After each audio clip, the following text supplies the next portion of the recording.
La primera vez que le dijeron que su corazón estaba fallando, ella pensó que era una exageración. Tenía 27 años, hacía ejercicio, trabajaba, salía con amigos, se veía bien por fuera. Pero por dentro, su corazón se estaba apagando. Pasó de subir escaleras sin esfuerzo a no poder caminar de la cama al baño, sin quedarse sin aire. En cuestión de meses, su vida entera se redujo a una cama de hospital, una máquina y una palabra que da miedo a cualquiera: trasplante. Entró en la lista de espera sabiendo que, para vivir, alguien más tendría que morir. Y mientras el tiempo corría, su cuerpo se apagaba día a día. Esta es la historia real de cómo una joven estuvo a horas de morir, y cómo la llamada que nadie puede planear cambió su destino en el último minuto. Nunca pensé que mi vida iba a depender literalmente de una llamada telefónica. Una llamada que podía llegar en cualquier momento, o no llegar nunca. Dormía con el teléfono al lado de la almohada, con el volumen al máximo. Vivía entre el miedo a que sonara, y el miedo a que no sonara jamás. Si alguien hubiera mirado mi vida un año antes de todo esto, habría dicho que yo era normal. Trabajaba en una oficina, iba al gimnasio 2 o 3 veces a la semana, salía los fines de semana. Me cansaba, claro. Pero todo el mundo se cansa, ¿no? Los primeros síntomas eran tan fáciles de ignorar que yo misma lo hice. Subiendo las escaleras del metro, sentía que necesitaba parar a mitad de camino para recuperar el aire. Pensé, estoy fuera de forma. En el trabajo, a media tarde, sentía un cansancio raro, como si hubiera corrido una maratón sin moverme de la silla. Lo atribuí al estrés, al café, a las pocas horas de sueño. Una noche, salí a correr con una amiga. A los 5 minutos, el corazón me golpeaba tan fuerte que me asusté. Tuve que detenerme, con las manos en las rodillas, viendo manchas negras en los bordes de mi visión. ¿Estás bien?, me preguntó ella. Sí, solo, no he comido bien hoy, mentí. No quería preocupar a nadie. Ni siquiera a mí misma. Los mareos se hicieron más frecuentes. El cansancio también. Empecé a hincharme un poco, especialmente en los tobillos. Busqué en internet. Grave error.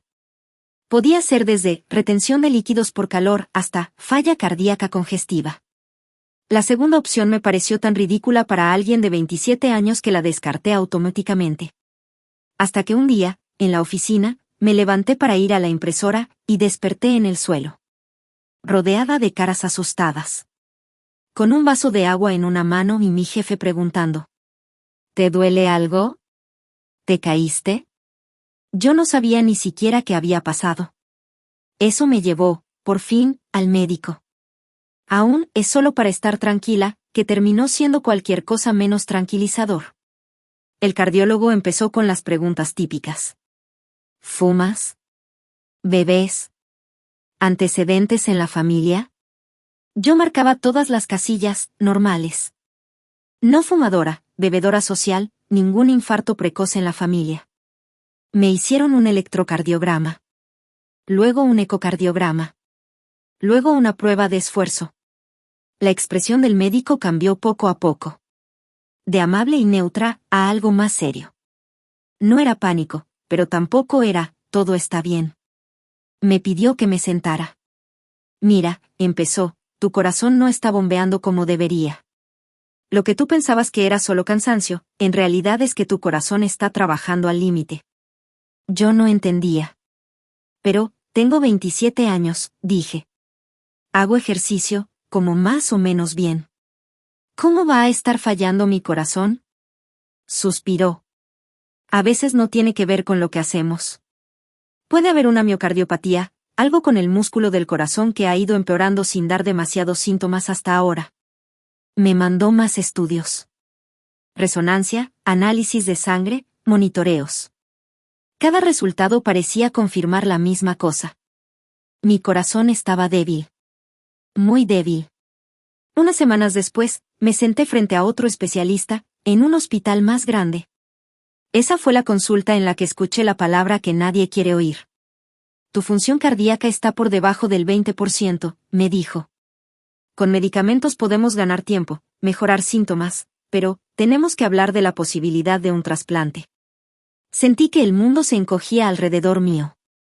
La palabra trasplante me sonaba a película, a otras personas, a finales de vida. No a mí. ¿Un trasplante, de corazón? Repetí, como si hubiera otra opción. Sí, asintió. No es para mañana. No es que vayas a entrar en quirófano esta semana. Pero tenemos que empezar el proceso, los estudios, la evaluación. Porque si esperamos a que estés peor, quizá ya no lleguemos a tiempo. Ahí apareció otro miedo, distinto. El miedo a un reloj que no ves, pero que ya empezó a contar hacia atrás. Me explicaron el proceso de la lista como si fuera algo administrativo. Formularios, exámenes, entrevistas con psicólogos, trabajo social. Pero en el fondo, lo que significaba era brutalmente simple. Había una lista de personas que necesitábamos un corazón. Y esos corazones venían de personas que iban a morir. Para que yo viviera, alguien más tenía que no sobrevivir a algo. Un accidente. Un derrame cerebral. Una muerte que llegaba demasiado pronto en otra historia. Es una mezcla rara de culpa y esperanza. Recuerdo la primera vez que firmé un papel que decía, en términos fríos, que aceptaba un órgano de donante. Sentí que estaba firmando un contrato con la vida y con la muerte al mismo tiempo. Al principio, todavía vivía en casa. Medicamentos, visitas frecuentes al hospital, vida, casi normal. No podía subir escaleras, no podía correr, no podía cargar peso. Pero podía ducharme sola, caminar despacio, sentarme en el sofá. Siempre con el teléfono al lado. La llamada puede llegar en cualquier momento, me dijeron. De día, de noche. Mejor que siempre haya alguien contigo. Los días se volvieron raros. Demasiado tranquilos por fuera. Demasiado ruidosos por dentro, en mi cabeza. Cada vez que sonaba el teléfono, el corazón, el que todavía tenía, se aceleraba. Un número desconocido significaba esperanza. Un mensaje de grupo, casi nada. Pasaron semanas. Pasaron meses. Mi nombre subía en la lista. Porque mi corazón bajaba. Hasta que llegó el punto en que ya no era seguro seguir en casa. Me ingresaron. Cama de hospital. Monitores. Medicamentos por vena. Solo hasta que haya un corazón, decían. Pero nadie podía decirme cuánto sería, solo. En el hospital, el tiempo se mide distinto. No son días, son análisis. No son horas, son tomas de medicación. Al principio, intentaba mantener alguna rutina. Leer, ver series, escribir un diario. A medida que mi corazón se cansaba más, incluso eso se volvió difícil. Respirar acostada ya era un esfuerzo. Tenía que dormir semisentada, con varias almohadas. Ir al baño conectada a una bomba de medicación era una pequeña expedición.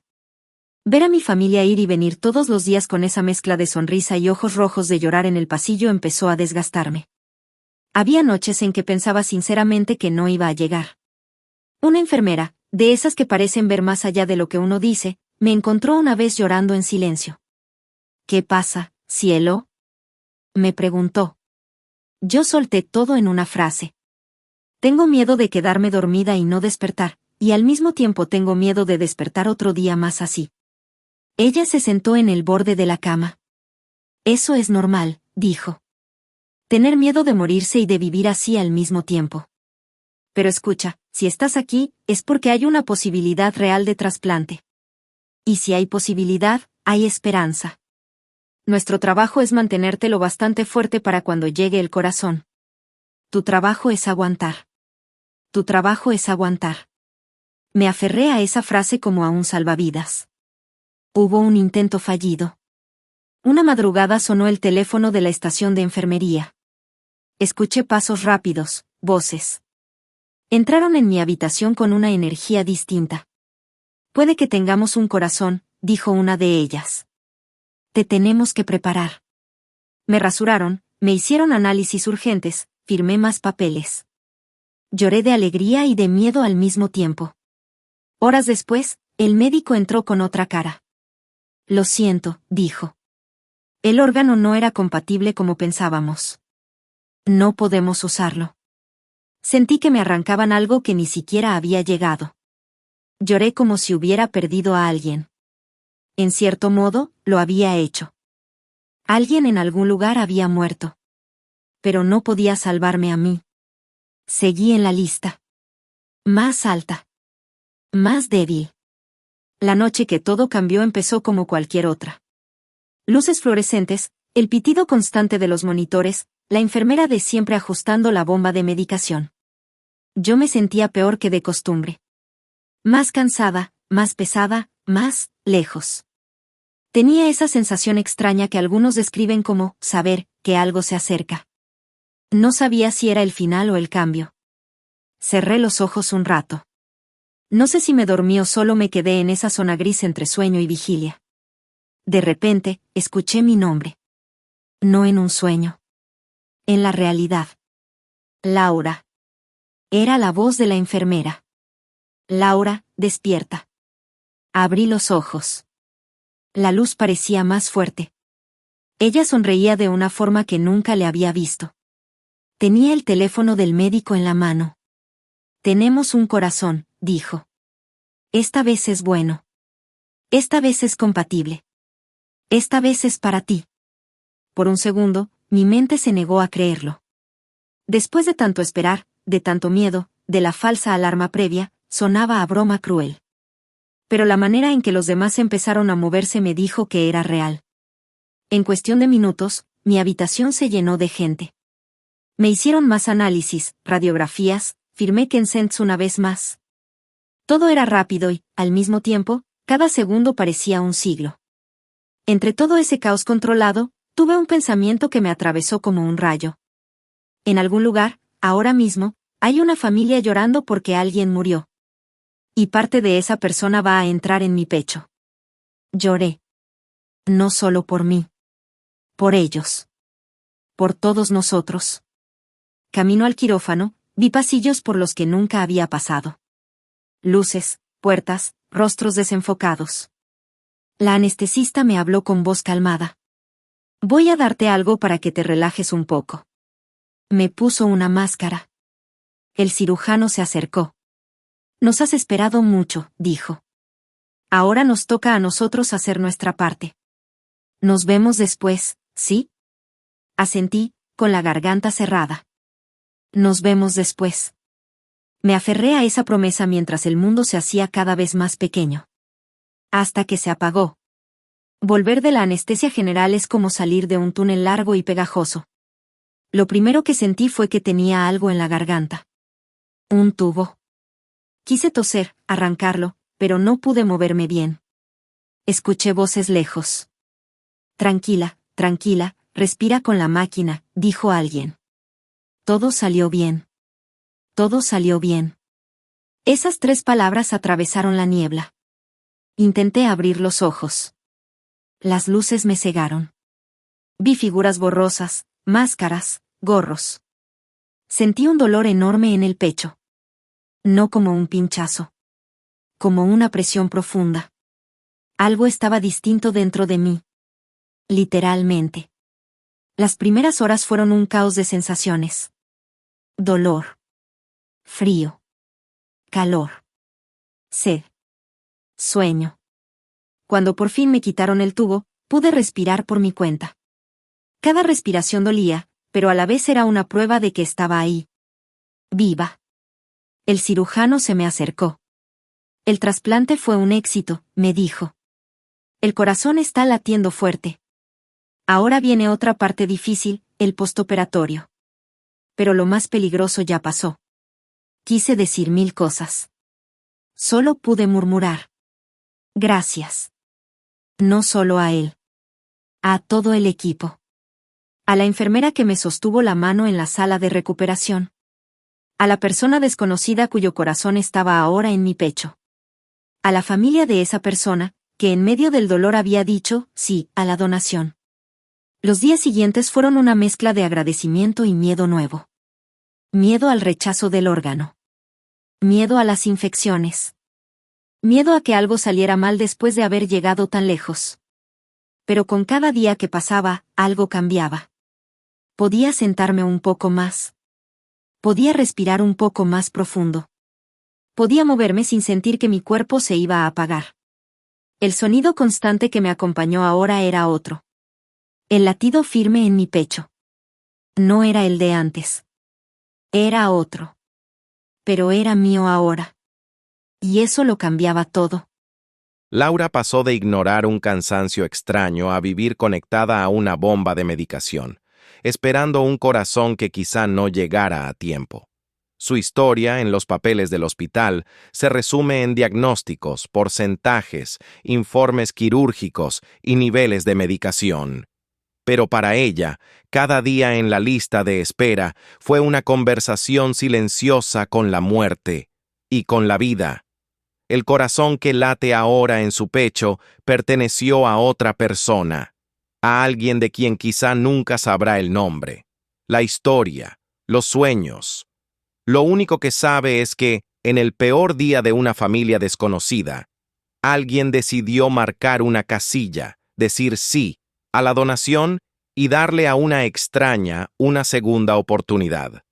Hoy, cuando sube unas escaleras sin ahogarse, cuando camina rápido, cuando simplemente se despierta y siente ese latido firme en el pecho, Laura sabe que no es solo su vida. Es también el eco de otra vida que terminó demasiado pronto. Historias como la suya nos recuerdan que, a veces, la supervivencia no es cuestión de fuerza, ni de dinero, ni de suerte solamente. Es cuestión de ciencia, de decisiones valientes tomadas en medio del dolor, y de aprender a vivir cada día como un agradecimiento profundo por algo que casi se perdió para siempre.